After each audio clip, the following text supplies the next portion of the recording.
world is full of people telling you who to believe they are. Well, we thought we'd tell you who we're not. Let's start here. We're not in shipping. We don't make lifts. Seriously, no lifts. We do this. We're good at this. And we make all of these. And even though you'll find us here and here, we don't make energy. We make you save it. And you'll be saving the environment too. Are we an internet company? Well, we connect and power just about everything around you, helping machines talk to each other and to you, making your world more personal. We're seeking out the big questions and answering them honestly. Like, how can we make the most of our energy and resources? Or can we make access to energy and digital basic human rights? We're real people, employees, developers, partners, investors, and inventors, all passionate about doing what's right.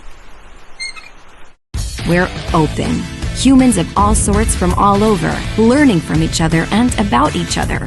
We're not here to save the world. It'll go on with or without us. We're here to help power and connect what you do every day, to ensure life is on everywhere, for everyone, at every moment. Ladies and gentlemen,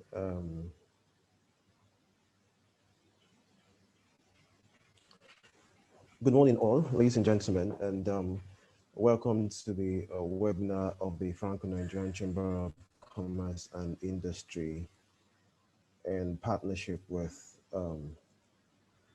Schneider Electric and Business France. It's a delight to have every one of us here this morning to witness this very, very important event. It's an emerging issue, cybersecurity, process automation in today's business environment. With the emergence of COVID-19 last year, issues such as this have become very, very important. And we are delighted to have our partners this morning, Schneider Electric, and of course, our close ally, Business France, for making this event very, very possible. Bonjour à tous, bienvenue au webinaire de la Chambre de commerce et d'industrie franco-nigérien en partenariat avec Schneider Electric et Business France on the topic cybersecurity and process automation in today's business environment. We'll go straight to our talking points today. This event is live on this platform, and of course, we know that people have already joined us on Facebook already. We're live on Facebook for this event. And for those that will be watching this video after today's event, it is cybersecurity and process automation in today's business environment. We understand that with about 3.9 billion users globally, the internet has become one of the greatest technological developments. Why this is true? It is also embedded with a multitude of vulnerabilities, which pose significant security threats to users and has led to the emergence of cybersecurity threats and other internet-enabled threats. In Nigeria, their stats is estimated that the annual financial loss due to cybersecurity breach was 250 billion in 2017, 288 billion in 2018, and in 2020, due to the COVID-19, which forced a lot of businesses processes online, such risk increased to close to 1 trillion naira in damages. And we understand that one of the issues we are going to be discussing today is that 95% of cybersecurity threats are not actually even reported. So if this is the figure from the ones that are reported, it shows the significant level of this threats to businesses, to profit, in fact, to even business operations. The year 2020 closed with a significant shift in the magnitude of cybersecurity attacks and data breaches on SMEs, health institutions, public, private, financial, and non-financial institutions in Nigeria and the world at large. The attacks targeted a lot of personal devices, cloud tools, remote working infrastructure during this period, and it is still on. And that is why the Franco-Nigerian Chamber of Commerce and Industry, in partnership with Schneider this morning, is bringing you this very, very timely event on cybersecurity and process automation in today's business environment. We understand that Schneider's purpose, as it has always been, to empower all and to make most of energy resources, bridging progress and sustainability for all. That is why they call it Schneider Life is On. Thank you very much, Schneider, for making this event possible this morning. So we'll commence the event and we'll start with the welcome address. The welcome address will be taken from our close ally, which is Business Funds. We have the Director of Business Funds here in Nigeria, Monsieur Muni Alo. Monsieur Muni, stated me. Thank you very much, Moses. Good morning, ladies and gentlemen, the chairman and board members of the Franco-Nigerian Chamber of Commerce and Industry, General Manager, Process Automation, Schneider, distinguished ladies and gentlemen connected this morning. Thank you. It is my honor to welcome you to this business webinar of the Franco-Nigerian Chamber of Commerce in partnership with Schneider, which will focus on a very important and timely topic, which is cybersecurity. So this issue the issues around this topic has become a global discussion over the years. Issues around cyber attack, cloud attacks, IoT attacks, among others, have had major consequences in health institutions, public, private, financial, and non-financial institutions in Nigeria and worldwide. With the rise of remote working, for instance, these attacks have become even more significant, and strategies to prevent them cannot come at a better time. So all organizations, as a matter of fact, will have to be aware of this deadly risk and have to treat it as a matter of strategic importance and make all effort to mitigate it. So I'm sure that today's event will speak to these very key issues and strategies for prevention for everyone. So let me thank again the Chamber for putting this event together with the partnership with Schneider and Business France. Business France will remain, as you said, Moses, a very strategic partner of the Chamber as we strive to promote a greater France-Nigeria relationship. So I once again welcome you all. And I look forward to an engaging discussion. Thank you. Thank you, the Director of Business France in Lagos, Nigeria, Muni Alo, for that. And then, of course, you mentioned something very, very important, that the issue of cybersecurity has become an issue of strategic importance. Of course, it's at the board level right now because, of course, it has implications to run down an organization from up to down. So I will not talk too much about that. I will go straight to the special address by the General Manager of Process Automation, Schneider Electric, Sub-Saharan Africa, Mr. Ajibola Akindele, to give us his goodwill address. Mr. Ajibola, please. Good morning. Good morning, everyone. My name is Ajibola Akindele. I'm the General Manager of Sub-Saharan Africa for Schneider Electric Process Automation. First of all, I'm glad that you've all been able to join this conversation on a very, very important topic, cybersecurity. And I would like to really and sincerely thank the Franco-Nigerian Chamber of Commerce and Industry for helping us put this together. You know, it's a lot of work has gone into this. So I want to thank Moses and his team. And I also want to thank the board members of the Franco-Nigerian Chamber of Commerce and Industry. As most of you already know, we have our roots in France. We've existed for over 200 years. I mean, for close to 200 years. And we started somewhere in France. My address is very, very simple. I just want to very quickly tell listeners a few things about what we do globally, a few things about what we do in Nigeria, and just to talk about a few important happenings globally, you know, relating to this topic. And then I'll hand it over to the experts who would really do justice with the topic on cybersecurity and process automation. So as an overview, we're Schneider Electric. We make a little over $30 billion. We have about 130,000 employees globally. And we pride ourselves that we are indeed a very diversified global company. You know, we have revenues almost evenly split amongst the four corners of the world. So Western Europe, North America, Asia, and the Southern Hemisphere, which we sometimes call the rest of the world. So our revenues are probably evenly split amongst all the four corners of the world. So we're a really, truly diverse company, you know, working with 130,000 experts in 110 countries around the world. You know, in terms of what we do and the industries we service the top clients in all the core industries, whether it be oil and gas, minerals, metals, and mining, or what we call triple M, you know, food and beverage, water, wastewater, buildings, hotels, and hospitals. We service these industries. Obviously, utilities is one of the biggest that we are known for. And going into the more software, what your traditional software space, like hyperscale cloud providers, we work with them very closely. Again, automotives and battery manufacturers, so and airports. So we really are everywhere. As we say, life is on everywhere and for everyone. So, we built deep domain expertise over almost 200 years, and we're always happy to put our customers first.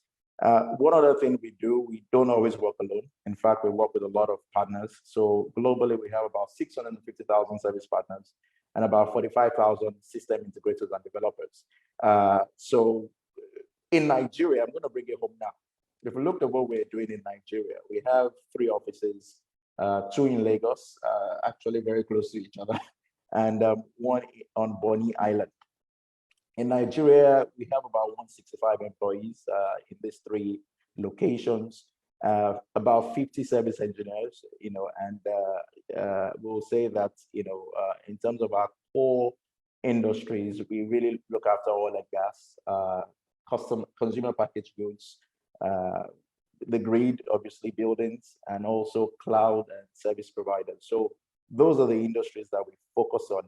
And if you look at some of our well-known brands, you find brands like Foxpro, Triconex, and I would say we also own 60% of Aviva. So in Nigeria, again, we've been here for over 20 years, supporting, these core industries, oil and gas, the grid or power, buildings, and consumer packaged goods. Now, looking at the topic of cyber, I'm sure if you've been reading the news over the last couple of weeks, we will have known what happened in the US with the pipelines, right, going towards the East Coast. And there's been a cyber attack, and it's cost things that are completely unimaginable. You find people buying gasoline in jerry cans. You find people buying gasoline in plastic bags. These are things that you would not have thought would ever happen in places like the US. And that tells you what kind of world that we're living in. It's a cyber world. Everybody is online. Everybody is glued to their phones, glued to their computers, and it shows that the world itself has become cyber. Communication is cyber, transactions are cyber, basic things like banking, and even in the industries that we serve, a lot of things are done over the internet. So the topic becomes extremely important, as we've seen recently in the US and even sometime last year. Now, Moses mentioned that, we lost about ₦1 trillion, and you're absolutely right, Moses. A lot of the cyber attacks in Nigeria and Africa get underreported, right? They don't even get reported at all. So the figures must be extremely huge, So again, this topic becomes very, very important. And what I'll just say in the 1 minute left is that let's sit down, let's make this very, very interactive. Let's listen to the experts. I'm also here to learn a bit because I have, very well experienced employees or some of my colleagues who are going to really do justice to this topic. So from my end, I'll just say let's look forward to this fantastic presentation, and I also look forward to a very, very interactive session. Thank you very much, and over to you, Moses. Yeah, thank you very much, Mr. Jibola Akindele, the General Manager, Process Automation, Schneider Electric over at Sub-Saharan Africa. You mentioned you've created a foundation for today's discourse, and you have actually mentioned it. One thing you mentioned that really caught my fancy, the fact that Schneider cuts across all sectors. There might not be players in all sectors, but you need Schneider as far as your processes are on automation. When you talk about Schneider, you talk about EcoStructure. IoT, definitely. Everybody is using AIs and IoT for their processes these days, and machineries and the rest of them. So as long as you're using machineries, Schneider will be there in front of you waiting to ensure that it's more efficient, and definitely life is on. Thank you very much for that, sir. So we'll go straight to our presentations this morning. We'll be having presentations from Fumilola, who is the Senior Manager, Risk Advisory over at Deloitte & Touche. Afterwards, we'll be having Mr. Obu, putting in short, who is a Senior Systems and Cybersecurity Engineer over at Schneider Electric. And of course, it will be closely followed by Mr. J. Abdallah, which is the Vice President Cybersecurity over at Schneider Electric. Mr. J currently is in Dubai, and he'll be speaking to us all the way from Dubai this morning. Thank you very much for giving us your time. I know it's very, very early over there where you are, and thank you for just for taking out time to hang out with us to be able to speak on very, very key issues this morning. And of course, we have Mr. Tunde Abago, who is Channel Manager, West, East, and Central Africa over at Nutanix. He will also be speaking on industry facts about cybersecurity as far as industries are concerned. And of course, he'll be talking more on cloud security because of their brand. Definitely Schneider would also have on those points too. So I'm going to run back and then I'll hand over to Fumilola Odu Mogbuni is the Senior Manager at Deloitte & Touche, a seasoned professional with deep experience in performing cybersecurity and IT risks-related services for several organizations in several industries, including financial service, energy, manufacturing, telecommunication, and technology. So this morning, she'll be speaking to us on cybersecurity attacks and process automation. I hope over to you, Fumilola. Good morning, everybody, and thank you so much, Franco-Nigerian Chamber of Commerce and Industry. Thank you for the opportunity. It's a pleasure to be here, and I'm so happy to be here talking about cybersecurity. Just as what everybody has said, cybersecurity is a burning issue, and it's something that we really have to take cognizance on. My French is not really good, but but let me just say, je suis content what I'm trying to say in English is I'm happy to be here. I just started a course on Duolingo. It's an app, and it helps to learn. You can learn other languages. So I started a course in French. And it's been interesting. I've been learning nice things, but I'm not yet there. So give me a few months. I'm sure I'll be able to converse with Moses and other people on the call in French. So thank you very much once again. It's really a pleasure to be here. And just a little about myself. Cybersecurity for me is something I'm passionate about because I love technology. I love people doing things with technology and doing it in a secure manner. I've worked with several organizations, and in the area of cybersecurity, it's very, very, it's close to my heart. It's close to something I want to do. Today, we'll be looking at very quickly, I just have a few minutes to talk about. We'll be looking at what are the business realities that we have today. What's the threat landscape? What are the sources of cyber threats? And what can be done? For me, it's very important. It's not just about creating that fear factor and saying, okay, cyber criminals are hacking you and all that. It's what can be done. You can actually take hold of this risk and manage it. And it's something that a lot of organizations are doing, despite the headlines and the things that are going on in the news.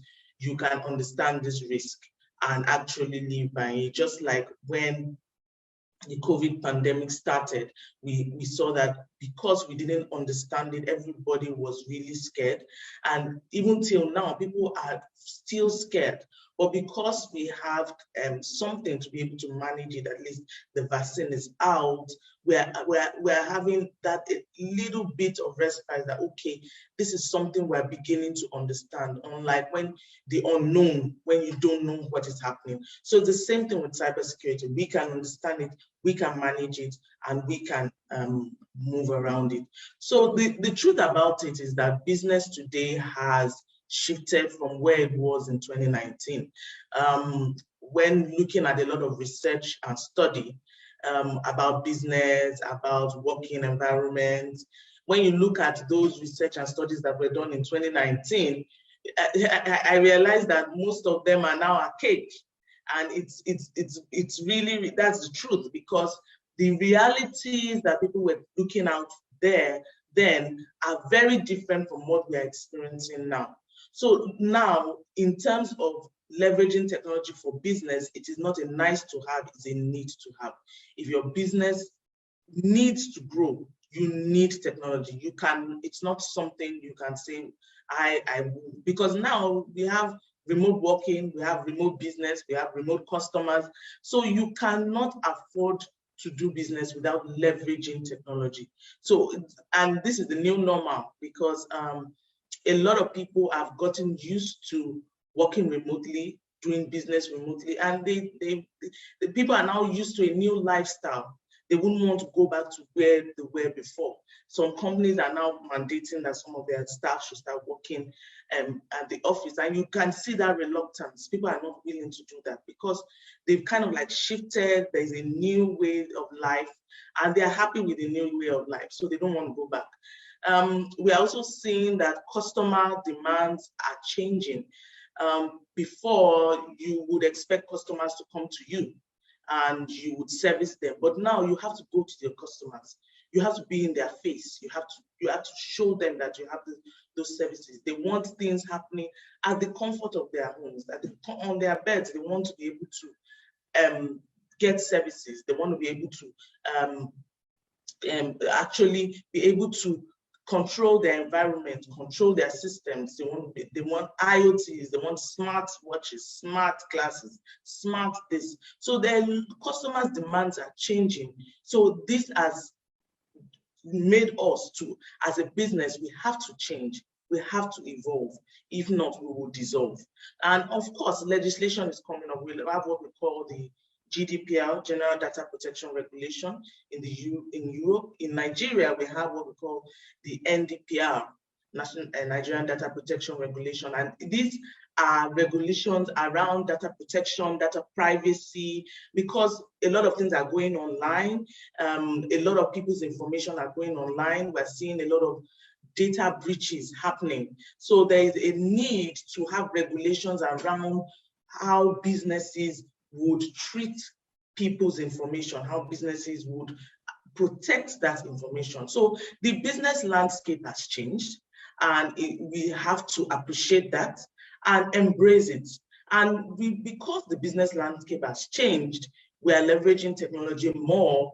This has opened a whole different threat landscape, which we need to address. When we talk about cybersecurity, we're talking about three main tenets. We're talking about confidentiality. That's how do you ensure that the information that you want to be confidential is confidential. So for example, your customers' records, your customers' phone numbers, your customers' balance, account balance, sensitive information of your customers. How do you ensure that this information does not get into the wrong hands, is not exposed over the internet and all that? So confidentiality is the first thing you look at when you're talking about cybersecurity. The next thing is integrity. Now you want to be sure that the information you are processing as a business, your financial information and all, has integrity. So if you say you've made $5 today, you want to be sure that nobody changes it to 50 cents. That you want to be sure that nobody can change it to any other thing. So you want to be sure of the integrity of the information, the correctness of the information that you are processing, that you are relying on as a business to make decisions. And the third thing is availability.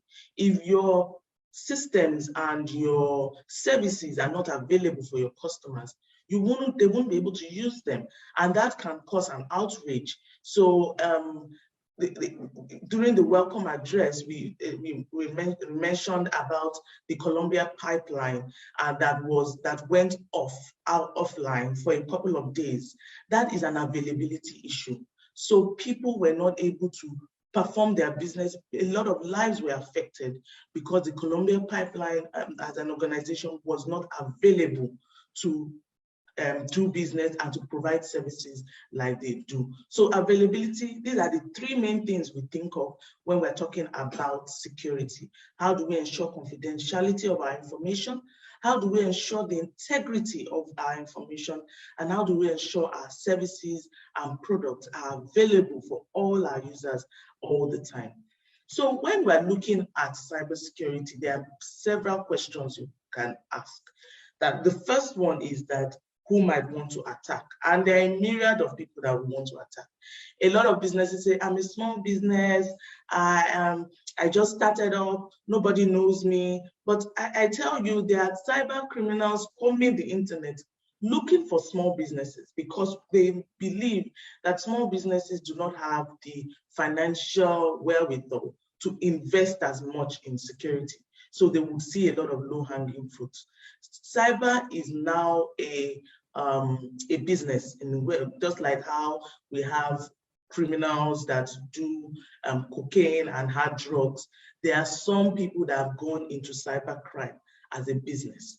And so they're investing in the knowledge of their people. So cyber criminals are looking for low-hanging fruits, small businesses to be able to attack. And that's what we've seen from experience over the past couple of months. We've seen an astronomical increase in the attacks on small businesses because they especially with remote working, a lot of them just had to shift to remote working without configuring their systems to be hardened enough. So that's what we have seen in Deloitte. Another thing is hacktivists. Hacktivists are just hacking for a cause.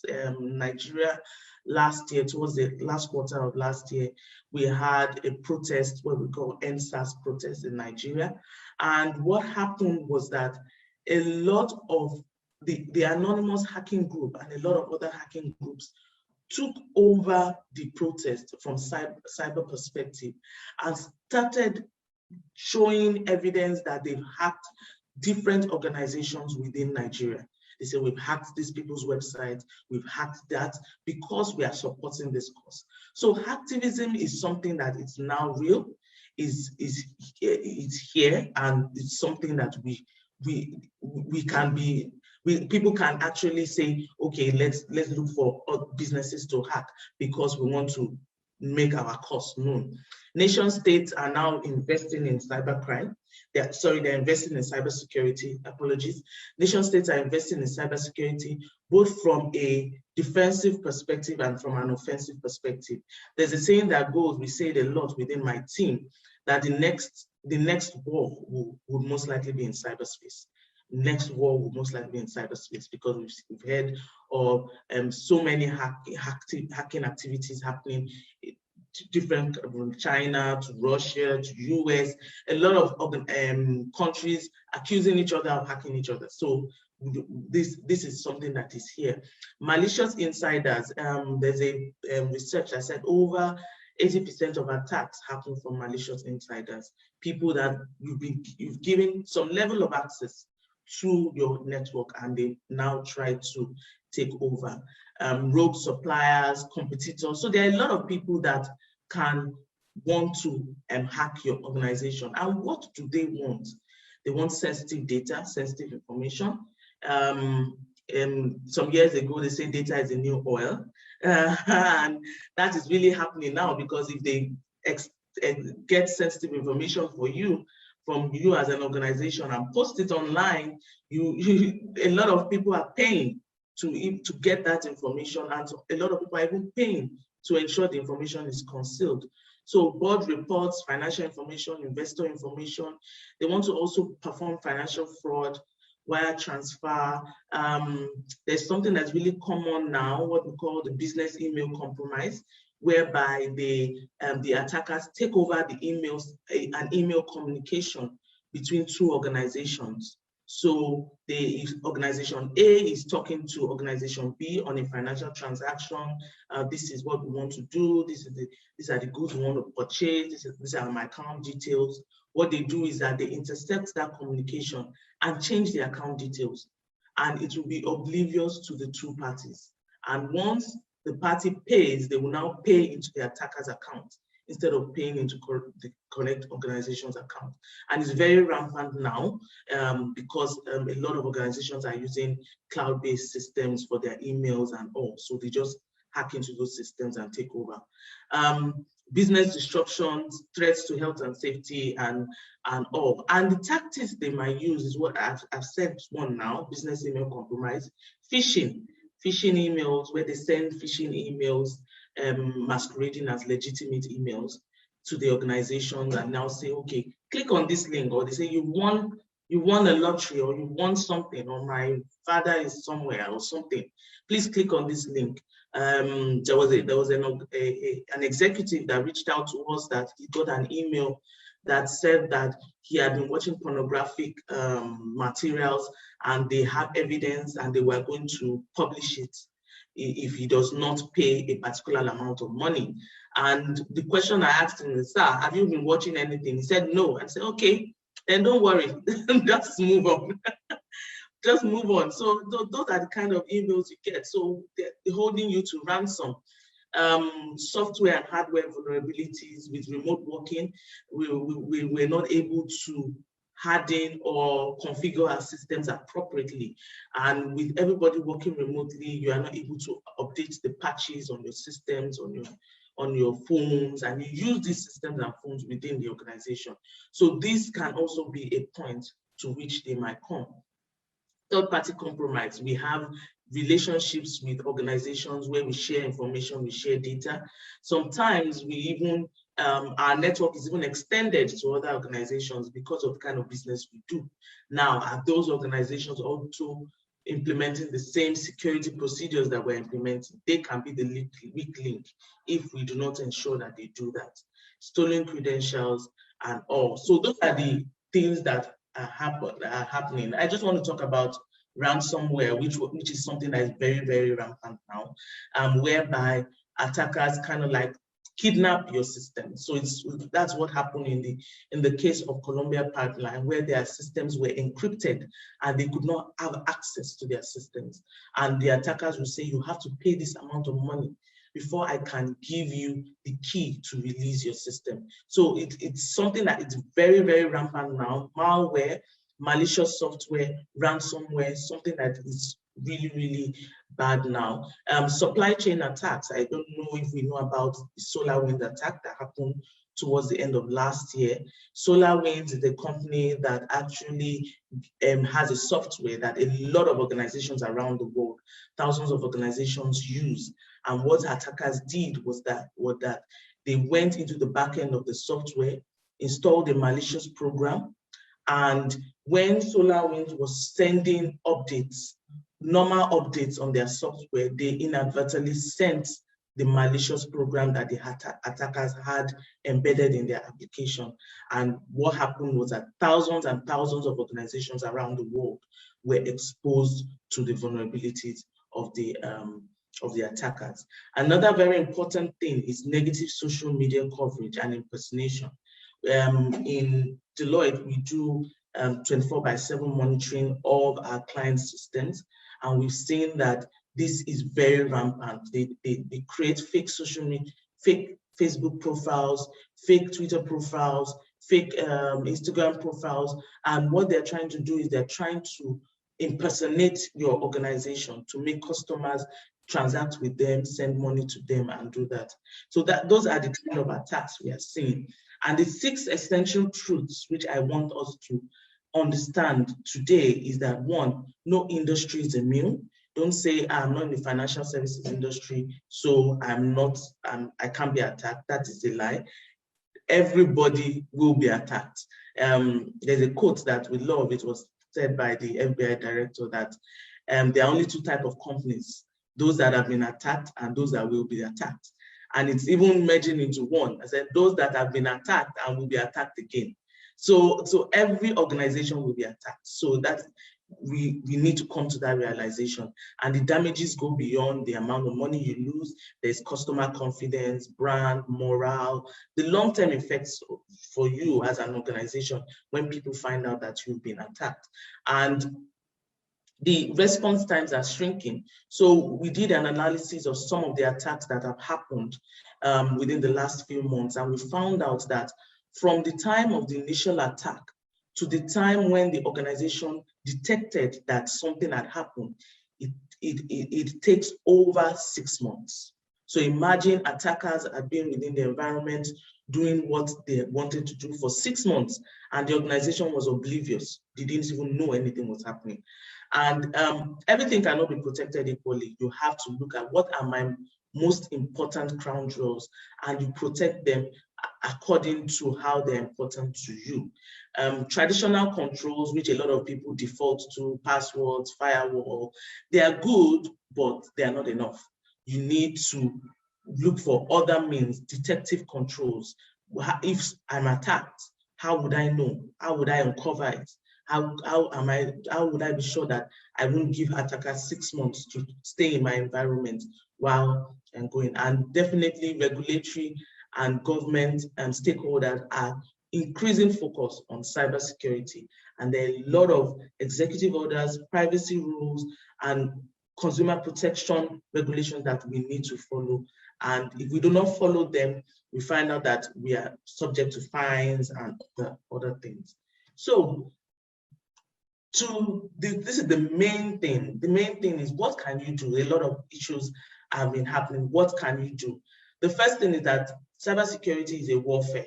So you cannot go into a war if you don't have a strategy. You have to have a strategy. So a lot of people just say, okay, cybersecurity, let's go and buy the firewall, let's go and buy the antivirus. Yes, it's great to buy those things. But the first thing is that you have to have a strategy. Based on my business and based on what my business does, this is how I'm going to protect my organization. My people are, imagine the strategy people had before COVID. Now people are working remotely. You need to reinvent that strategy. You need to have awareness across the organization. People need to know that security is something that they should take cognizance on. The weakest link in the security chain is people, because people will circumvent the process, people will not configure the system, people will release information. So, so you need to have good awareness across the organization about security and what you need to do. And another thing, just 3 more points and I'll round up. Another thing is you need to assess your security. You need to do continuous assessment, vulnerability assessment, penetration tests, so that you can uncover those issues. We are ethical hackers. We do vulnerability, this type of test for clients. And what we do is that we uncover these issues and ensure the clients fix them so that the bad guys, the hackers, would not find those issues. And another thing, second to the last point, is visibility. You need to have visibility across your system so that when an attacker comes, when a hacker comes, you're able to detect and know what to do to respond. And the last point is, the last point has to do with being able to respond, which is what I said.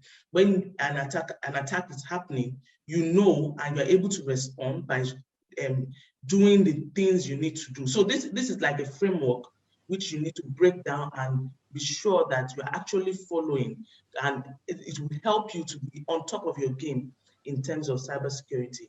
And I just want to leave with this, that we need to stay alert. Attackers don't ring the doorbell, so they can come in anytime, and we need to ensure that we're prepared. Thank you very much. Thank you very much, Fumi Lola, Senior Manager, Risk Advisory, Deloitte & Touche, for that very, very insightful presentation. Thank you very much. You have opened the floor for real discourse around cybersecurity issues this morning, Fumi Lola. You have done a great job. Thank you very much for doing that. And you said, of course, the issues that are looking at the cybersecurity and cyber threat are looking at is confidentiality, integrity, and of course, availability. And something you really mentioned that really caught my fancy is that cybersecurity damages go beyond the dollars, actually. It goes into organizations' reputation. And that is, I think that's the reason, I asked the question, 95% of cybersecurity issues are not being reported.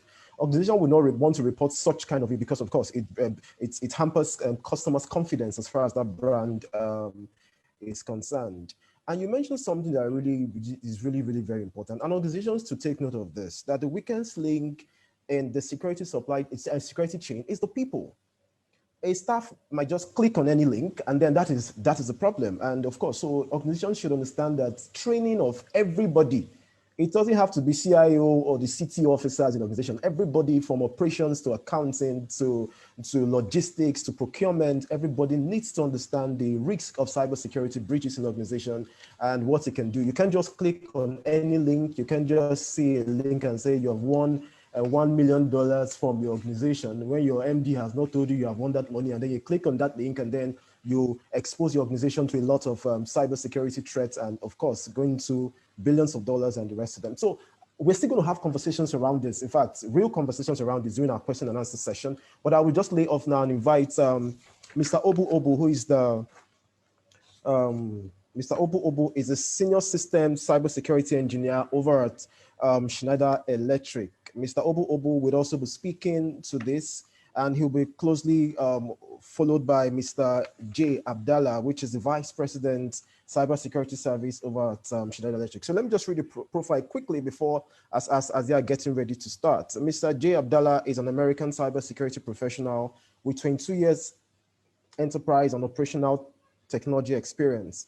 Throughout his career, he has designed, implemented, and managed some of the largest and most sophisticated security infrastructures across multiple industry segments globally.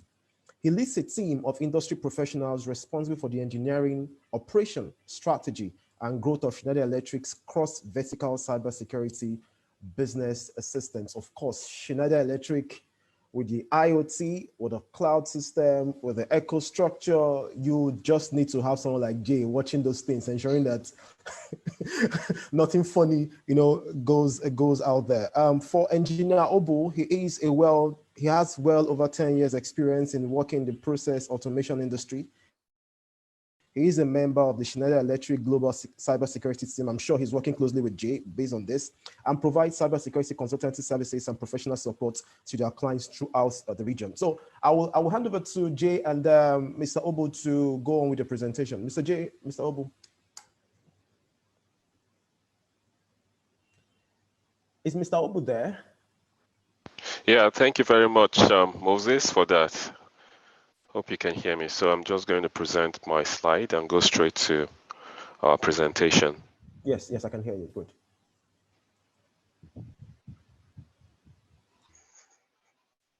Okay. Unfortunately, my connection is a bit poor, so that's why my video is not up. Please let me know if you can see my presentation as soon as it's up. Yes. Please go ahead. All right, thank you. Good morning, everyone. Bonjour. I think we all have to learn how to speak French, but for now, I don't have the basic skill to do that. So just bonjour. Good morning. It's a pleasure being here. Thanks to Franco-Nigerian Chambers of Commerce and Industry for putting this together. And thanks to all invited guests. Like Moses introduced me, I'm Obukowo Bukonese, Senior Systems and Cybersecurity Engineer with Schneider Electric. So our presentation today is titled Cyber Attacks and Mitigation. Cyber Attacks and Mitigation, the real threat to people, data, and assets. Like you've heard so much already about Schneider Electric, and for our cybersecurity team, we are a collaboration of control systems and information security professional. I started off as a control systems engineer and married that along the way as I grew in the field with the industrial cybersecurity. And we have delivered some of the largest and most sophisticated network security infrastructures in the world. So time will fail me to talk more about this. We're just going to move on to the topic for today, which is cyber attacks. Cyber attacks. So just a brief introduction. A cyber attack is an attempt by hackers to steal data, damage assets, or gain information through unauthorized access.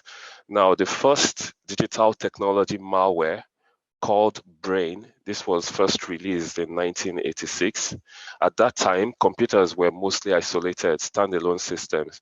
So that's what you find when you go into most offices, standalone systems. But 35 years later, which is today, there's change. There are there's a great change to that architecture, and that is because you now have systems that are networked. Every system is connected to from one to the other. And not forgetting, we have the internet. The internet is being leveraged today because it's a powerful tool for communication and commerce. And you see, that's why we have cyber attacks happening, because all systems are linked together, and everything goes out of control if not properly protected. Now, let's look at what are some of the reasons for cyber attacks. Fumi mentioned a lot of the things I'll be displaying here, but I'm just going to go quickly through them, explaining what are some of the reasons. Now, we have attacks being carried out for financial reasons. I think this is the major reason for most cyber attackers you have today. They actually do this for the financial gain. Then you have attackers who wants to steal your password and credit card information to use it for other purposes. They either want to sell it or sell it to the highest bidder or what have you. Then we have also attackers who are interested in trade secrets. They want to know, okay, what's the secret to the success of this business? You know, they want to get your recipes. They want to get your everything that they can regarding your company to be able to replicate what you are doing to achieve success. And also, not forgetting disgruntled employees who are not satisfied, right? So they want to look for avenues or means or ways to get, more money from their organization. So you have these employees within organizations, businesses, everywhere. So these people are also, they also contribute to the cyber attack space. And then we have the activists, also mentioned by Fumi. These are guys who are against organizations or governments just simply because they are not aligned with their goals. And then we have the cyber warfare. These are politically motivated attacks between nation states. And the list goes on. The list goes on. We have also the script kiddies. The script kiddies are set of attackers who, come in contact with these hacking tools, and most times they want to even have competition amongst themselves to say, okay, let's see who can break into this business, and the list goes on, like I said. Now, who is behind the attacks? So there are several threat actors in the hacking business. As you can see, we have those doing it. We have the criminals. We have recreational activists, organized crime, state-sponsored, right? So, but who is behind all of these attacks? That's the question. Okay, so between 2016 and 2017, a group called the Shadow Brokers published several leaks containing hacking tools.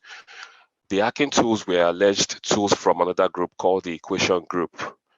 Now, this Equation Group was suspected to belong to a nation-state security agency that actually that develops most of these tools. So it's like there has been a leak, and it's got to the Shadow Brokers. Now, the Shadow Brokers between 2016 and 2017 actually put up an auction to sell most of these tools to the highest bidder. When initially they did this, there was no response. They decided to release some of these tools. One of the tools released by this group is the WannaCry, and then they also released a number of zero-day exploits. So today, there are so many hacking tools available online, and most of them do not require any special skill to deploy, Okay, we'll move on. Next, what you're looking at is actually the total malware created in the last 7 years. This particular statistic was gotten from avtest.org.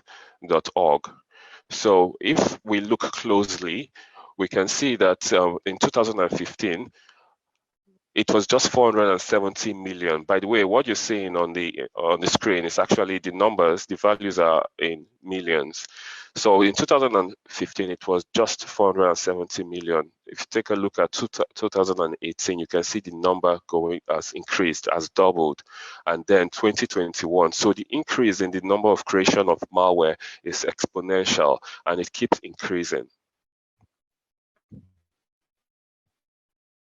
Now, what are the most common cyber attacks we have today? Well, my colleagues have spoken about most of the common cyber attacks. So I'm just going to list them, and because of time, I'm only going to talk about throw more light on 3 of the cyber attack methods. So we have phishing, ransomware, malware, denial of service, man in the middle, zero-day exploit. And of course, we have the cloud data breaches and Internet of Things. So phishing attack, as described earlier, is a fraudulent attempt that is used to obtain sensitive information or data by impersonating oneself as a trustworthy entity in a digital communication. Now, there are several types of phishing attack. We have spear phishing, which are targeted at certain individuals. They are just directed to one person. Then we have whaling. Whaling is also similar to spear phishing, but this is targeted, or this particular attack method is targeting senior officials in organizations. We have phishing, and then we have email phishing. There are more if you actually do a research on this. Now, what are some of the causes why cyber attacks happen in organizations? One of them is lack of security awareness amongst employees, amongst individuals. We have people not performing sufficient due diligence. So we receive lots of email phishing, even in Schneider Electric, right? But when you don't have that sufficient due diligence, you see the email, you're not able to, read between the lines to spot the difference of a fake email from the actual email. Then that catches you. Then we have also, we cannot deny the fact that the malware has become more sophisticated over time.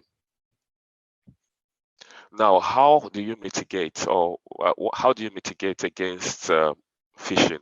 So for end users, that's individuals, what you need to do or know is what a phishing scam looks like. You should be able to identify what a phishing scam looks like when you see the email. When you see the email address, who is it coming from? Most times, the email addresses are actually superimposed over the actual email address of those attackers. Next, always check the correctness of email addresses, right? Do not click on suspicious link. And also, you have the functionality on your Outlook to be able to report a phishing email for investigation. So whenever you suspect there's actually an email is actually a phishing one, you need to report it so that further actions can be taken by the security department in your organization. And then you also have to rely on your anti-phishing software. That's your antivirus software you have on your laptop. So for businesses, how do you protect against phishing? You have to deploy web application security and anti-phishing software. You need to deploy anomaly detection, network intrusion detection, next generation firewall. So these are different technologies or different mitigations you can have, right, in your organization to protect yourself from such attack. Now, like Fumi mentioned, there's a strategy to this. Even though you have this, it's not sufficient to say, oh, I just need to deploy a firewall and that should take care of everything. No, there's a strategy. There's a defense in-depth strategy which talks about having several layers of protection, right, within your organization, so that whenever an attack comes and is able to defeat one defense, the attacker is met with several other protections within that organization, different layers of security. So this helps, taking that defense in-depth approach, it helps give you a more solid protection against these cyber attacks. So moving on, organizations also should ensure cybersecurity training and awareness workshops are organized for employees. You need to educate employees on most of these attack types, especially phishing. Next, let's talk about ransomware attack. Ransomware attack, I'm just going to be quick on this because it has already been spoken on. Ransomware is a type of malicious software. So malicious software, we have Trojan, we have viruses, we have worms, and what have you, right? They are designed basically, when you have a ransomware attack, right, it basically goes out to block access to your computer, and at the end of it, you are required to pay a ransom before you can gain access back to your system. And what are the causes of this from the end user side? One, inability to recognize spam. So phishing comes into play here, right? So your inability to recognize that, oh, this is a phishing attack, could actually lead to a ransomware attack, because once you click the link and a malware or ransomware is installed on your system, then it has gotten to the next level. So, but if you are able to identify just before clicking the link, then you are able to, avoid such attack. Now, poor practices. We have poor practices in our offices. We are always encouraged that, okay, for example, if you have to if you're working on your PC and you need to step out, always ensure you lock your PC, because you don't know who the attacker is. So someone could just creep. You have eavesdropping. You have someone who could just come in behind you just because you've left and quickly go through your systems to get any required information or install even a malware on your system. Then we have also appearing here, lack of cybersecurity training. This is common for most attacks. If your employees, if individuals are aware of the current threat landscape, then it reduces the chances of ransomware attack.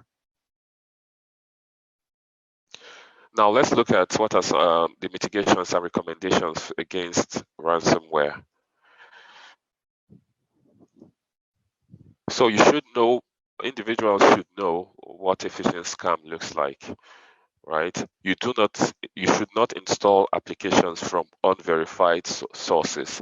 So for example, you have an application that is running that requires a driver, and you need to install a driver in order for you to get that connectivity between maybe your laptop and a particular device. Now, instead of going to a verified site to download those drivers, you decide to just do a random search on the internet and download from any site. No, that's not a good practice. You have to always ensure you get your drivers and applications from verified sites. And also within an organization, organizations should keep a database of applications, drivers for employees. So if you need them, you go into this repository to get those verified applications. You need to also deploy host-based firewall, host-based intrusion detection, and antivirus software. So these are endpoint protections that you can have in your system to help protect against ransomware. And also, this one is also very important, use of strong password. Do not use the same password in multiple sites. Many people have one password to access their Facebook, their Instagram, their business. The same password is being used in their organizations to access their portals. No, this shouldn't be the case. The recommendation is, as much as possible, you should have different passwords. I know the problem would be, or the question would be, oh, I cannot remember my passwords if I, have different passwords, because one of the requirements as well is for you not to write down your password in piece of paper and all that, because it can also lead to compromise. So what you do is you could have a password manager, an application that helps you manage your password, which is encrypted, right? So you can use that to store your passwords, right? But it is recommended for you to have different passwords for different websites and applications. Then always ensure you have your operating system security patches installed. Make sure you have the routine updates carried out monthly whenever they're released.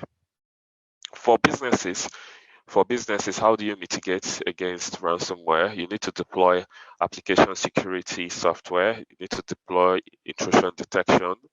You need to develop and enforce acceptable use policy. So this goes down to governance, right? Every organization needs to have policies. You need to have standards that employees should follow, right? So that they are aware whenever they step into the office that, oh, we are not, according to the policy, it is strictly prohibited for you to, for example, come in with a USB stick and plug it into servers. No, the policies are there. They are procedural controls, right, that help protect the organization from attacks, apart from the technical controls which we have listed. Then organizations should, or rather businesses should, organize cybersecurity training and awareness workshop, just similar to that mentioned for phishing attack.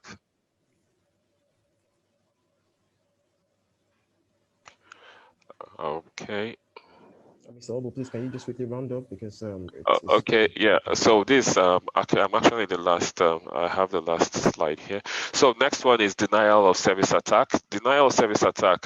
Also, we have distributed denial of service attack, which is similar. It's an attack that is meant to shut down a machine or network, making it inaccessible to intended users. So when you have a denial of service attack, it's an attack that is targeted at one end station, making it unavailable by exhausting the resources in that system. For example, the number of your processor, your memory will be overwhelmed, that you won't be able to navigate your system. Then the distributed denial of service, where you have both nets, several computers, all targeting just one host, right? Which makes it, this is what you find in the internet. This is what usually happens in the internet, whereby attackers use the distributed denial of service attack to attack certain servers. For example, this happens mostly to government servers, application servers that is being accessed by so many. For example, okay. So what are the motivations behind this? You have activists, you have criminals, you have script kiddies. They are motivated to actually do this. Then you have revenge seekers and hackers who try to carry out this denial of service for various reasons. Now, how do you mitigate against denial of service attack for end users? You need to deploy host-based intrusion detection. You need to deploy firewalls and security patches. And finally, for organizations, for businesses, how you mitigate against this is you need to buy more bandwidth to be able to accommodate some of those attacks coming from denial of service. You need to build redundancy into your infrastructure. You need to protect your DNS server. You need to avoid misconfiguration of systems. Very important as well. Misconfiguration. This was also talked about by Fumi. And also, finally, you need to deploy your network intrusion to help listen to the network to detect any form of attack that are related to these malware. So having said that, I'm going to now hand over to Jay, who is going to continue and talk on cloud data breaches and IoT. Thanks, Ux. Thank you.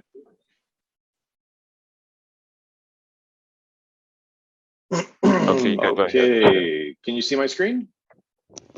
Yes, sure. Please go ahead. Fantastic. So first of all, thank you very much for the opportunity to have this very important meeting and webinar. It's an absolute pleasure to be here with you all today. I'm a big fan of Nigeria. I've been there many times. Like you said earlier, I am actually based in Dubai, although right now I'm in Florida in the United States. So it's even earlier here right now. So we'll start off by just a very quick introduction. I lead the global cybersecurity services team here at Schneider Electric. And today we're going to talk about cloud and IoT security. So in the interest of time, I'll try and make it a little brief and kind of quick. But here's the reality. So cloud infrastructures are nothing more than local systems that are just in much more accessible places. And what that really means is that data inside of the cloud is actually more exposed than data within a local organization. And the reason for this is due to that accessibility, so the easiness of accessing that data and the location where it resides, we have an increased element of risk. That's pretty relatively well understood. However, because of a lack of common security controls across the entire enterprise, we see the same type of challenges that we see inside of the local enterprise. We're seeing misconfigurations, and because of the fact that these systems are traditionally either on different networks or have different mechanisms of accessibility, we have decreased visibility into actually what's happening within those network infrastructures because of the reasons that we have just discussed. So finally, when we're looking at this information, and there's usually a tremendous amount of vulnerability data management information that is coming into dashboards and visibility platforms, that information traditionally is so dense that we can't collate it. We can't make sense of it. We can't understand, precisely what kind of decisions we as security leaders have to make, and that obviously compromises our ability to respond. So what we're seeing now is, in terms of challenges on the cloud side, obviously we're seeing an increased number of data breaches. This is coming down to a lack of security architecture strategy. So we always talk about designing security at the onset of any type of platform security design. And traditionally, it really starts at the architecture level where we start having our major challenges. When we look to design any type of cloud infrastructure, just like we would on a local system, we really have to take into consideration the least privilege as well as the common requirements for any type of operational, and obviously in our field, we're looking at operational technology. So what type of operational requirement is there in order for us to do our business, to run our businesses and to run them effectively? So architecture is extremely important to take into consideration when doing initial designs. Before you even start looking at security controls, network and host-based, et cetera, policies and procedures, we really have to look at this from an architectural perspective before we start putting pen to paper and recognize what type of security controls we need. And speaking of those security controls, we start getting down to the most important ones. First is a lack of AAA. This is authentication, authorization, and accounting, also known as auditing.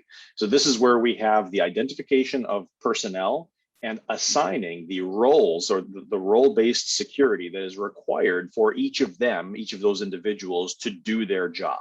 Without that role-based access in place, traditionally what we're seeing is elevated privileges given to everybody, which obviously reduces the security accordingly across the enterprise.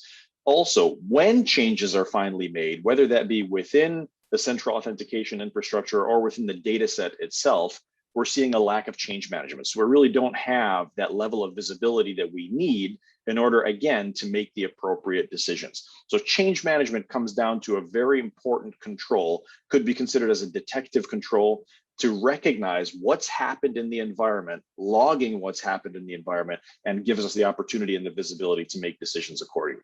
And then finally, everybody's favorite is insider threats. So when I was an incident response engineer, before joining Schneider many years ago, what we were seeing was that over 90% of the breaches that we personally worked on were actually those caused by insiders. So this is extremely important to recognize that this is, as was mentioned in the earlier parts of the conversation, this is a people challenge. We want to make sure that our people are properly trained, that we have very specific policies that are implemented from all levels of management, including the executive level and all the way down in through HR levels, et cetera, and recognize the importance and the necessity of training so that we have much more visibility into the security goals of each of our organizations. So let's take a look at these sectors, right? I'm not going to read all of these. You can see them on the screen. But obviously, Schneider Electric Cybersecurity Services is an operational technology security organization. So we're looking at our customers from an OT perspective as opposed to purely IT. Where those systems converge, so where you're seeing IT and OT convergence is also our niche play. So wherever you have demarcation zones where you can start sharing data in a secure manner, this is absolutely where we can help our customers to find the most relevant security solutions that meets their business criteria. But the reality is, in terms of sectors, IoT attacks are really on the increase, and mainly in healthcare, in energy, so anything relating to oil, gas, petrochemical, and now we're starting to see in the local government as well. Here in Florida, if you may have seen right before the pipeline attack, there was actually a water system plant that was actually just about 30 minutes north of where I live that did have a very similar breach. It actually happened on the enterprise side and caused for a toxic combination of water that was very unsafe from a pH perspective. Fortunately for us, the operator caught this error before it was actually distributed into the public water system. So obviously, when we're looking at the different types of sectors, there's really no sector that is immune to these types of situations from occurring. And it really does come back down to what types of devices are being implemented on the IoT side and what we can do to mitigate those threats accordingly.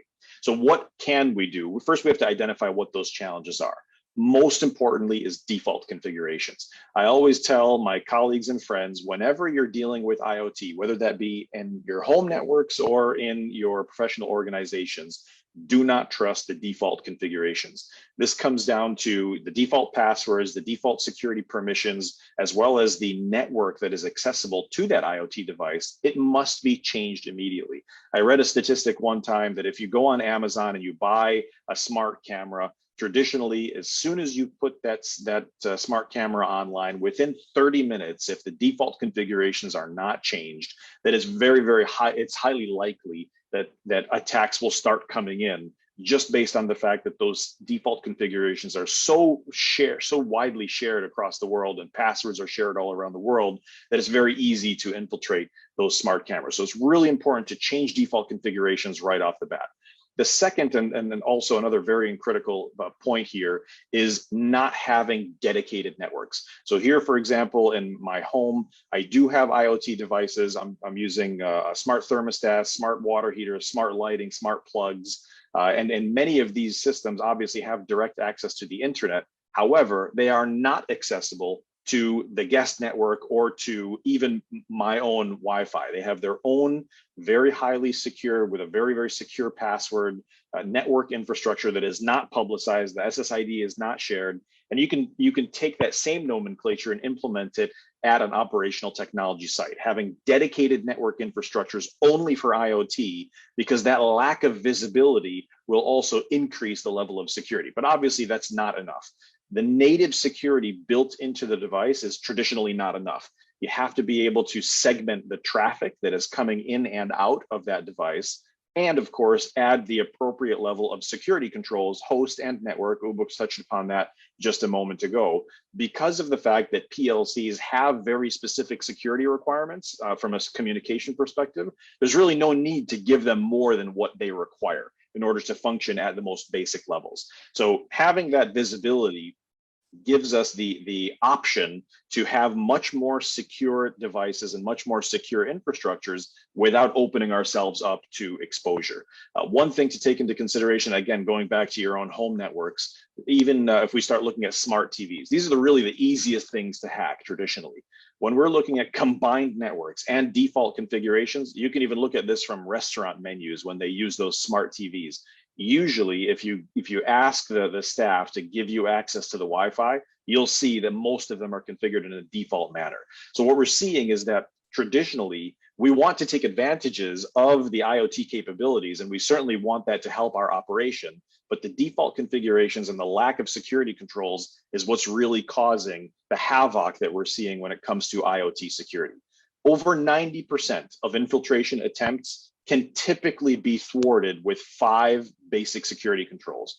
Like I said earlier, that was network segmentation, so having dedicated virtual network zones for each network infrastructure based on the criticality or based on the functionality that it's performing. You have to have consistent patch management, which means 1 patch per year is not enough, keeping up to date with vulnerability management and patching those systems accordingly. Having a AAA mechanism that takes into consideration role-based access controls for least privilege, and then finally, having the endpoint protection and of course a backup and disaster recovery plan. I saw one of the questions here coming up in the chat. You know, what do you do in the case of an attack? And typically when we answer questions about ransomware, we have to have not only readily available, but highly and regularly tested backup and disaster recovery platforms to make sure that if indeed our data does become encrypted and we no longer have access to it, the last thing you want to do is pay the ransom. Trust me, I've been in this situation before. Many colleagues and friends have called me and said, look, you know, my data is, for small businesses, for example, my data is now encrypted. I can't have access to my HR system. I need to pay my employees. Should I just pay the ransom? And unfortunately, if you don't have backups, that becomes the only option, but it's never the option that I recommend. And that's why those default 5 controls are absolutely critical to protecting our network infrastructures.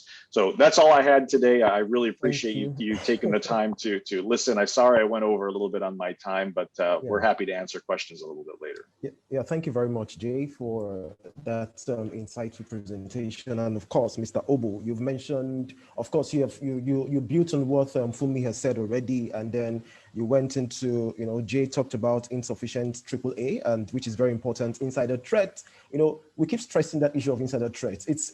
We can't say that enough. Insider threats is one of the biggest threats as far as cybersecurity, and of course, even IoT security breaches are concerned. Jay talked about changing default configurations, which is very, very key, passwords, and of course, having dedicated network for IoT platforms. I'm sure we've seen a few questions already on the screen. And the rest of them, but we're still going to go into that because we are almost out of time. But you know, this is a very, very practical topic, right? Trust me, it is a very practical topic. And of course, we have Mr. Tunde Abagon, which is the channel manager of Nutanix, East, West, and Central Africa. He will talk about, you know, cloud computation, but of course, as a question during our question and answer session. There are practical questions we want to ask. People have been asking questions already, right? So I'll just go to Fumi, right? They say for individuals, Fumi, and then just 2 minutes, and then we'll get Mr. Tunde's perspective and Jay's perspective on this in 1 minute each. They say for individuals, simple security tips such as having an updated and recognized antivirus software, avoiding pop-ups, requiring personal information, using strong passwords, and ignoring emails or calls requiring financial details to help unblock out an account will go a long way in preventing security breaches. Do you agree with this? Or does it go beyond that? For individuals, yes, those are the kind of things you should do, but it's not just about knowing those things. You also have to keep up to date with occurrences in security landscape, because I tell you, things change. The kind of phishing emails you were exposed to in the last probably 2-3 years have changed, and we've seen that. I talked about business email compromise, which is a new type of phishing email. So that, and also keeping up to date. You have to keep up to date. So for individuals, but for organizations that I talked about earlier, is about having a strategy for warfare and knowing what are the ways I'm going to defend.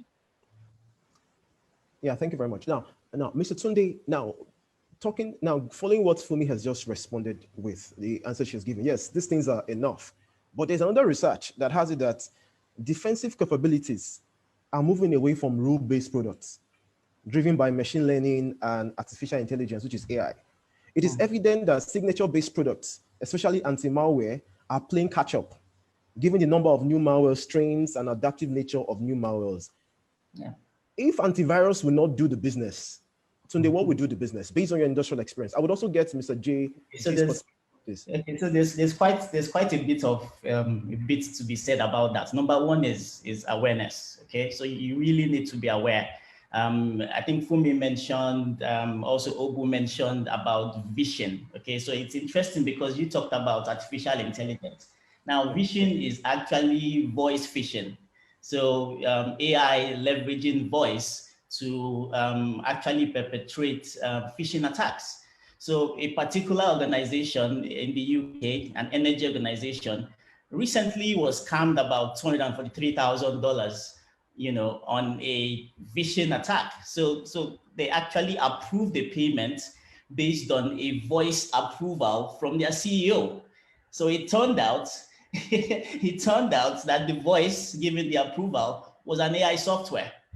Okay, so individuals, whether part of organization, regardless of your role in an organization, you really need to be aware that you're a target first. Now, from an organizational perspective, what can you do to protect your individuals from themselves? Okay, so if security is something that you actually have to protect people from themselves, it's like children. Okay, so when you give birth to a child, you child-proof the house, locks and things like that, things that are of danger that could be of danger to the house, you child-proof the house. So that's how it is. You security-proof your infrastructure, not just for now, but for also the future. One of the ways you can do that is establishing technologies that actually automate certain processes. So there are certain concepts. Number one, I think Jay mentioned the concept of least privilege. It's very important. Least privilege basically means giving every individual in the organization the very minimum amount of capability that they require to perform their job function. Okay, so for instance, a few years ago, Donald Trump's account, while he was still president of the United States, his account was deactivated. His Twitter account was deactivated for like 15 minutes. And so it turned out that he was a disgruntled Twitter employee. That was his last day. He was leaving, and then he disabled Donald Trump's account. So that could have easily been prevented if there was a least privilege process or technology process in play for that particular issue or for that particular scenario. Another way you can protect people from themselves or employees from themselves is establishing zero trust security. Okay, so there's something called zero trust.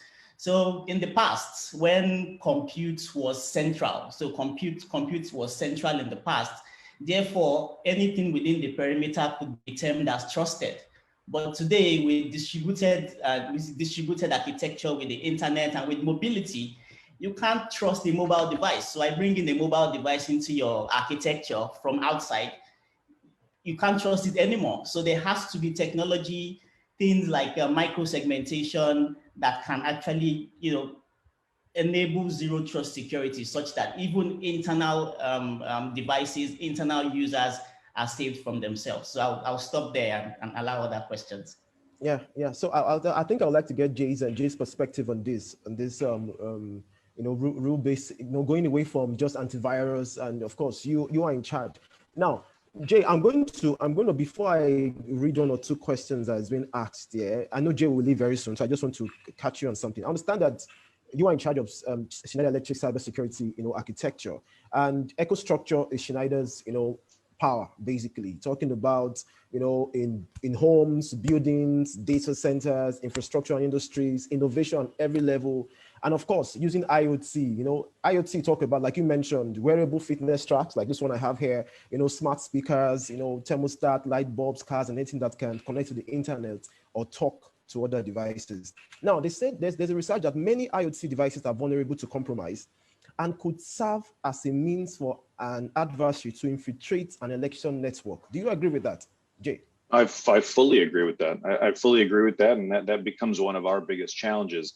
You know, when we talk about security here at Schneider, we're extremely serious about this topic and have been for quite some time, to the point where we actually have 3 different cybersecurity divisions. So I lead the services group. So my team is responsible for designing and implementing security solutions at our customer sites. But it's a services organization, directly customer-facing services organization.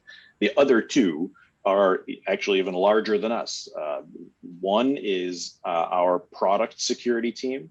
And to answer your specific question, these are the folks that are responsible for ensuring that the appropriate security development life cycles are taken into consideration when we develop our own products, because obviously we're a product manufacturer, we're an OEM.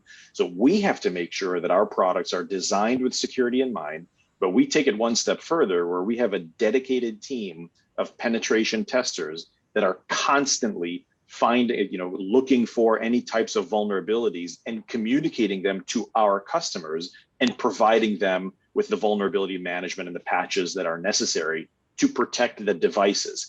On the other side, we have a separate group that is responsible for our overall architecture. We call it the Schneider Digital Team.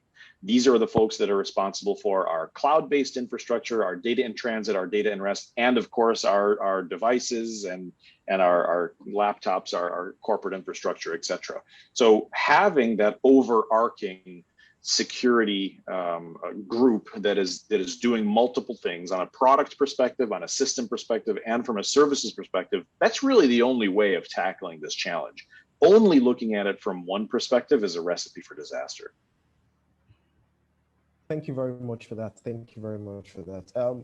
And of course, risk everywhere. I'm going to come back to Tunde right now. We're talking about cloud risk. Now, you see, there's a research that I understand that Nutanix is a cloud provider, right? Yes. Very big cloud provider. So I'll focus this on you directly right now.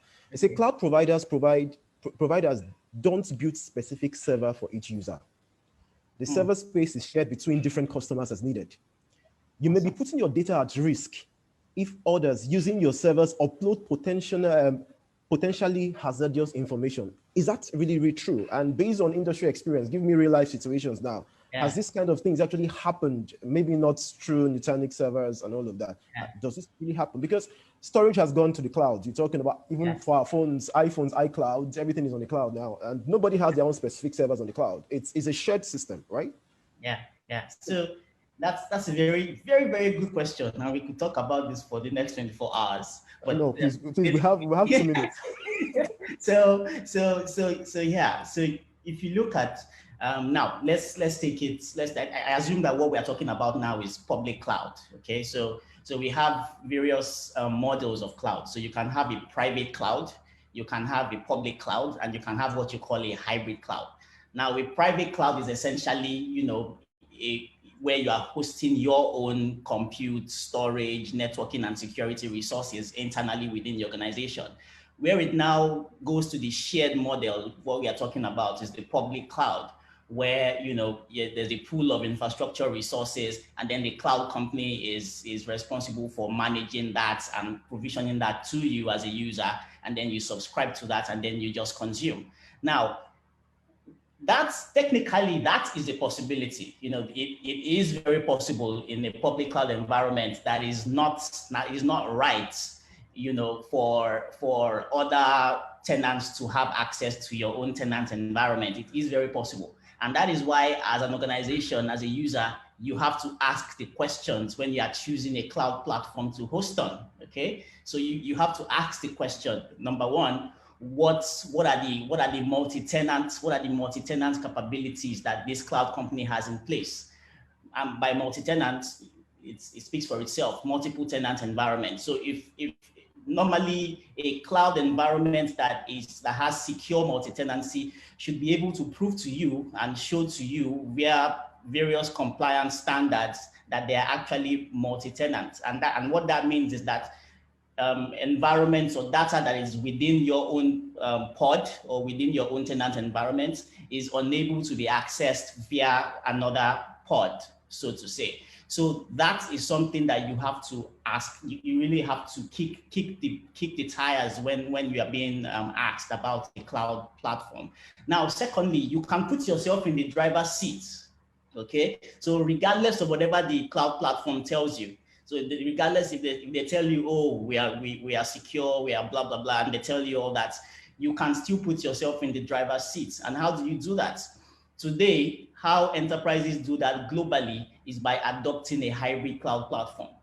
And what that means is that you are leveraging the public cloud environment, but you are using technology that ensures that you can cascade your in-house governance policies. So in your environment, you have your own governance policies that you use, password protection policies, data recovery policies, backup. You have those policies already set internally as an entity. So what hybrid cloud helps you do is cascade those policies across to any public cloud of your choice, when you are deciding to host those workloads or host those applications. So that way you can assure that security. Okay. So you are assuring us that it is safe to put information on the cloud, right? Through Yes, right? it can be safe.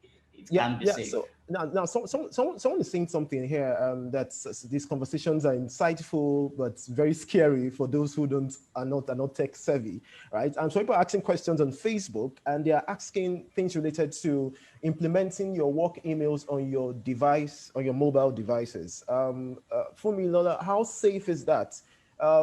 Android and iPhone. How safe is that? Let's have that conversation at Android and iPhone level. How safe is that? Oh boy, this is the conversation of a lifetime here. Android versus Apple. I'm glad I didn't get that question. for me, please. Because I've got both here. A lot of people are saying that work emails are safer on an iPhone. Others are saying, no, Android is more flexible and all of that. From a security perspective, no, we're trying to ensure that there's no data breach. Which is safer for me? We're not selling for anybody right now. That's the caveat. But which is? Yeah. So people are saying it's safer because probably the malware they see on iOS and is lower, and there's that belief that iOS is tighter than Android, which is more open source. But regardless of which phone you are using, malware is just one type of breach. What if the phone is stolen? What if it is someone sees it? So there are other kind of threats that a mobile phone or a work email or mobile phone can fix. So what if someone knows your PIN, accesses it? What are those are other threat factors? So regardless of whether you are using Android or iOS, the best practice or leading practice is that you have a mobile device management solution in place whereby you enforce security on those devices that people are using to access email or access your resources. You enforce complex passwords, you enforce anti-malware solutions, you enforce even whitelisting of what applications that can even be installed on those devices. So there are several types of solutions that do this, and some even do a sandboxing whereby the profile that has access to your work related stuff is different from your personal profile, and that profile is more restricted. You can't just install anything and all. So that's the leading practice, regardless of where each mobile device is. You should have a device management solution that will manage security across those devices. Yeah, thank you very much, Fumi. You escaped the question whether it is iPhone or Android. I saw how you did that. You just found your way through. But thank you very much for that. Of course, you must have. You did it the right way. Yes, you must have a system. Yeah, you must have a system in place to back up no matter what you're using. And we've talked about it a lot already. And trust me, this conversation can keep going, but we are above time. And Jay, thank you, because I think you're answering the questions directly through chat. I can see that you're answering their questions from where you are.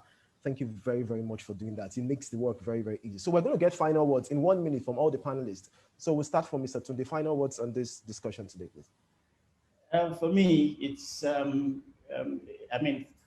take three entities within the organization and consider security across these three entities. The people within the organization, your process, your organizational processes, and then the technology that you use within the organization. Now, when you take security across these three facets, you now take 3 subheadings under each. Okay, so you take prevention. What are the things that you do to prevent? What can you do to prevent? How do you ensure role-based access control, multi-factor authentication, zero trust security model, least privilege security? How do you ensure that security is baked into your infrastructure such that it's not an afterthought? I mean, Jay mentioned earlier that Schneider ensures that they make essential efforts to ensure that their security is built into their infrastructure. So across everything that you do that has to do with technology, ensure that you ask the right questions and ensure that security is baked into their infrastructure. So that's under prevention. You have to think of detection. You know, how do you detect when you are you've now been subject to an attack? How do you detect it? How do you ensure anomaly detection, you know, within your systems? You know, how do you ensure event log management and event log monitoring? And then lastly, recovery. You know, how do you now recover when something has happened? If something happens, how do you recover? How do you ensure you get the right data protection policies, replication policies, recovery planning, data immutability? How do you ensure you get that done within your most valued applications or crown jewels, like Fumi mentioned them? Yeah. So that's it. If you can do this, you'd have reasonably restful nights in your future from the security. But trust me, that's a lot. That's a lot to do anyways, and that's why the professionals are there to ensure that these things are done for you. For me, someone is practically dragging me here, and like they say that you have scared a lot of people by saying that there are 2 types of organizations: the ones that have been attacked and the ones that will be attacked. And they are saying, is there any way that the organization cannot be among those 2 categories that will never be attacked? Is it possible? So I think they're asking, I think the questioner is, how can they prevent the possibility of an attack, right? So maybe just put your closing comments on that. Yes. I wanted to put my closing comments out because you said that people were scared. It's not really to scare people, but to make people know the reality of what we're facing. And it all comes with having a strategy. So you have to know that you're in a warfare and you have to defend your territory. So you have to have a strategy and say, okay, this is how I'm going to defend my territory. Now, a lot of people will say this is a new tool in town, buy this, buy that. But if you don't have a strategy, you end up spending so much for what is not even really your crown jewel. So it's about having a strategy, knowing, okay, what am I exposed to? What are the things I need to do to protect myself? And how do I, very importantly, apart from protecting, defending, putting things at the perimeter, just like when you have a fence, you also have to have a monitoring system. Just like how you have security cameras within your organization, you have to have a monitoring system within your network so that if something happens, you're able to detect quickly and respond. And you're able to stop the attackers in their tracks. I think that is very, very important in addition to having good defensive mechanisms. So have a strategy, develop your strategy for your organization, and you'll be able to know when things happen and bounce back without gracefully. Thank you very much. Mr. J, can we get final words from you? Because you have to go and start your day. You know, to me, this is it's not about fear factor or fear mongering. We want to be able to take advantage of the technology and tools that are out there. We want to be able to take advantage of demilitarized zones that allow us to share data between the enterprise and the operation.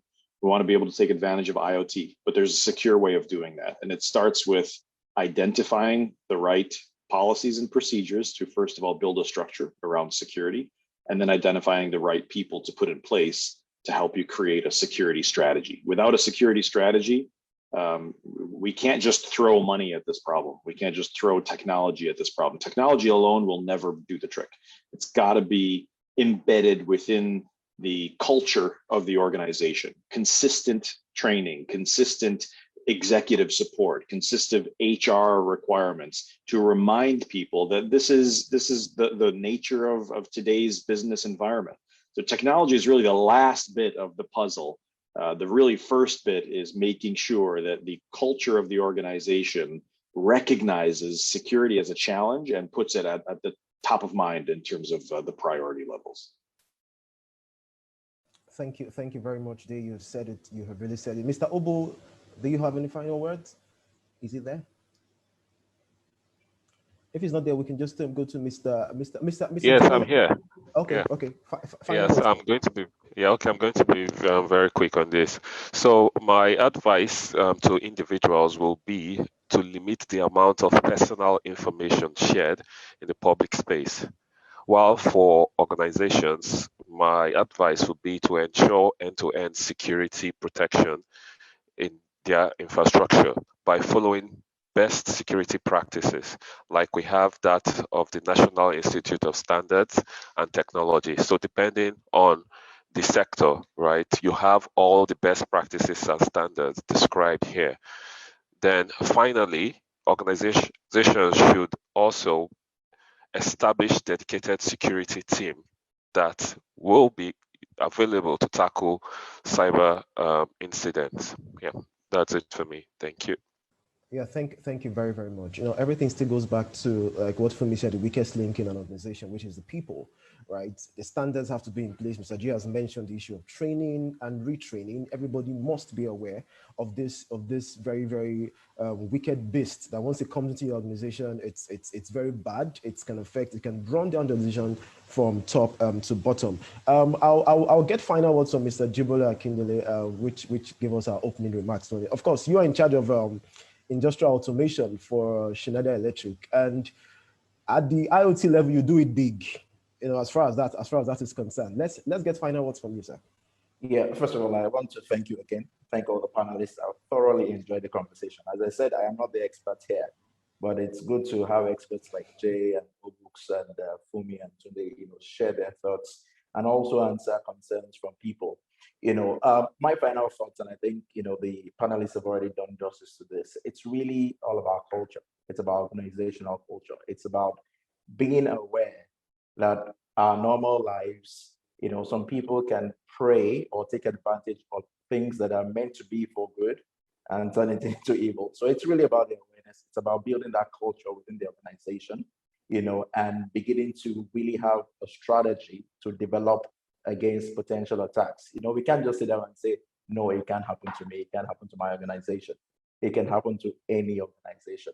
And also, as individuals, we talk about people, right? We need to be aware. We need to be aware of potential attacks when we come to work. When we see what we don't understand, let's ask questions. And even in our personal lives as well. It's not just when we come to work. Getting on your phones. You need to know what the settings are. Very, very basic stuff that people sometimes take for granted. Could be very, very disastrous if used done negatively. So my final words, thank you very much, everyone. And, I think I'll thank you too again, Moses, for putting this together. It's been thoroughly enjoyable for me. And I say as Schneider Electric, looking at, as Jay mentioned, at the big OT organization technologies, we remain the one-stop shop for solving cybersecurity problems. Thank you very much. Thank you very much, Mr. Jibola Akindele, and thank you very much, Muni, which is the Director of Business Finance, for your opening comments. Thank you very much, Mr. Jibola, once again. Thank you for very much for Milola, the Senior Manager, Risk Advisory over at Deloitte. Thank you, Mr. Obu, putting it in short, Senior Systems Analyst and Cybersecurity Engineer over at Schneider Electric. Thank you very much, Mr. J. Abdallah, which is the Vice President, Cybersecurity over at Schneider Electric, all the way from the US of A, for joining us this morning. Mr. Tunde, thank you very much, Abago, which is the Channel Manager, West, East, and Central Africa. And of course, board members and members of the Chamber that have joined us here and on Facebook this morning, and those that will still watch this video, because of course it's going to be on the Chamber's YouTube page, www.youtube.com/Franco-Nigerian Chamber of Commerce. The video will be there from tomorrow you can still go and rewatch the session again. In case you missed anything, you can watch it again and get all the insight. The conversation definitely continues on cybersecurity. There's a hashtag on Twitter, Schneider FNCCI's cybersecurity webinar. You can ask your questions with that hashtag. We'll get it back to our speakers this morning to ensure that the conversation continues and the answers are brought to those questions that might be asked. Like everybody has said, cybersecurity is everybody's business. From the organization, it's everybody's business. It is not the business of the CTOs or the CIOs of organizations anymore. It's HRO's business, it's operations business, it's accounting business, it's marketers' business. Those things you are clicking on your email, it is your business. And like Fumi has said, the weakest link is the people. If the people are trained, they become the strongest link. Definitely. And that's how we can be able to convert this whole thing. So once again, on behalf of the board of the Chamber of Commerce, we thank you very much for joining us this morning. And we hope to see you soon once again. Abiato, bye-bye.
The world is full of people telling you who to believe they are. Well, we thought we'd tell you who we're not. Let's start here. We're not in shipping. We don't make lifts. Seriously, no lifts. We do this. We're good at this. And we make all of these. And even though you'll find us here and here, we don't make energy. We make you save it. And you'll be saving the environment too. Are we an internet company? Well, we connect and power just about everything around you, helping machines talk to each other and to you, making your world more personal. We're seeking out the big questions and answering them honestly. Like, how can we make the most of our energy and resources? Or can we make access to energy and digital basic human rights? We're real people, employees, developers, partners, investors, and inventors, all passionate about doing what's right. We're open. Humans of all sorts from all over, learning from each other and about each other. We're not here to save the world. It'll go on with or without us. We're here to help power and connect what you do every day, to ensure life is on everywhere, for everyone, at every moment.